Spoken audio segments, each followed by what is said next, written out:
ભારતે ડ્રગ પ્રતિરોધક ચેપ સામે લડવા માટે તેનો પ્રથમ સ્વદેશી એન્ટીબાયોટિક નાફિત્રોમાઇસિન લોન્ચ કર્યો.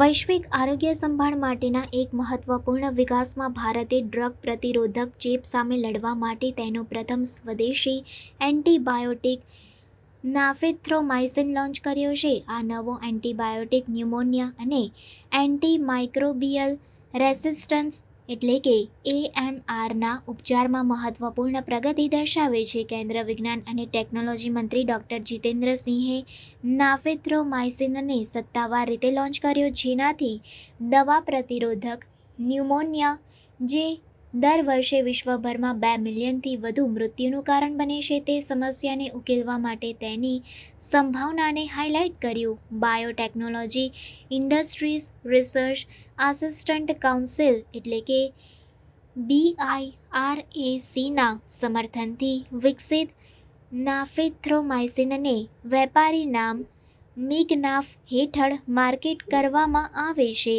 નાફિત્રોમાઇસિન 3 દિવસની સારવારની યોજના આપે છે, જે એઝિથ્રોમાઇસિન જેવી મોજૂદા એન્ટીબાયોટિક્સ કરતાં 10 ગણું વધુ અસરકારક છે. તે સામાન્ય અને અસામાન્ય બંને રોગજનકોને લક્ષ્ય બનાવે છે, જે એક શક્તિશાળી ઉકેલ પ્રદાન કરે છે. જ્યાં આ વર્ગમાં કોઈ નવો એન્ટીબાયોટિક વૈશ્વિક સ્તરે છેલ્લા 3 દાયકામાં વિકસિત થયો નથી, આ નવીનતા આરોગ્ય સંભાળ ક્ષેત્ર પર નોંધપાત્ર અસર પાડવાની અપેક્ષા છે, ખાસ કરીને ભારત જેવા દેશોમાં જે સમુદાય અધિગ્રહિત બેક્ટેરિયલ ન્યુમોનિયા એટલે કે CABPનો મોટો બોજ વહન કરે છે. નવો એન્ટીબાયોટિક તેની શ્રેષ્ઠ સલામતી અને સહનશીલતા માટે પણ નોંધપાત્ર છે, જેમાં ન્યૂનતમ જઠરાંત્રિય દોષ અને કોઈ મહત્વપૂર્ણ દવા ક્રિયાઓ નથી.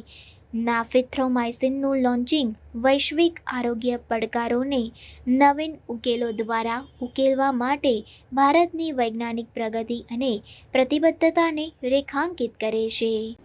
We have more than 8,000 biotech startups, but going by the theory of relativity, because that's what makes the difference, we just had 50 before 2014. So the point important to be noted is that we have from 50 gone up to more than 8,000, nearly 9,000 in these few years.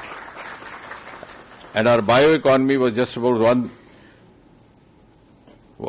10 billion US dollars, which is now about more than 130 or nearly 150 billion dollars. They're looking forward to the projection of 300 billion dollars. The first indigenous antibiotic against resistant infections from India is also in keeping with the spirit of Atmanirbhar Bharat and Make in India. So we have made in India something not only for Indians, but also who are non-Indians. So that's a huge contribution.